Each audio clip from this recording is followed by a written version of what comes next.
So உண்மையாக சொல்கிறேன், இங்கே நிறைய லேடிஸ் இருக்கோம் இல்லையா, ஜென்ஸும் இருக்கோம், எல்லாரும் விட்டுருங்க.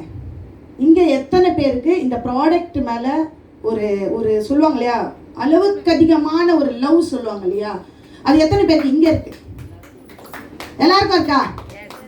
ஸோ நமக்கே இருக்குன்னா யோசிச்சு பாருங்களேன். ஒரு காலகட்டத்தில் ஆக்சஸ் இந்தியாவில் 3500 இருக்கும்போது கிட்ட ஒன்றுமே இல்லை, ப்ராடக்டே நத்திங். ஆனால் அன்னைக்கே சலங்கை கட்டி ஆன ஆக்சஸ் இந்தியா இன்னைக்கு ஒரு சூப்பரான ப்ராடக்ட் ஒன்று கொடுத்துருக்காங்க. சரி, எவ்வளோ பெரிய ஒரு விஷயம். ரெண்டாவது வந்து இந்த ப்ராடக்ட் எதுக்கு நமக்கு கிடைச்சிருக்கு தெரியுமா?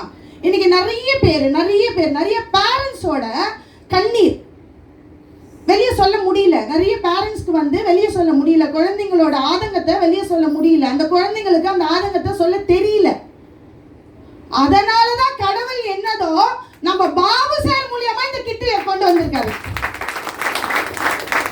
கடவுள் டைரக்டா வரமாட்டார் இல்லையா? இவங்க பாருங்களேன், ஹெல்த்தும் கிடைச்சிருச்சு, அடுத்தது வெல்த்தும் கிடைச்சிருச்சு. ஸோ 2 விஷயம் கிடைச்ச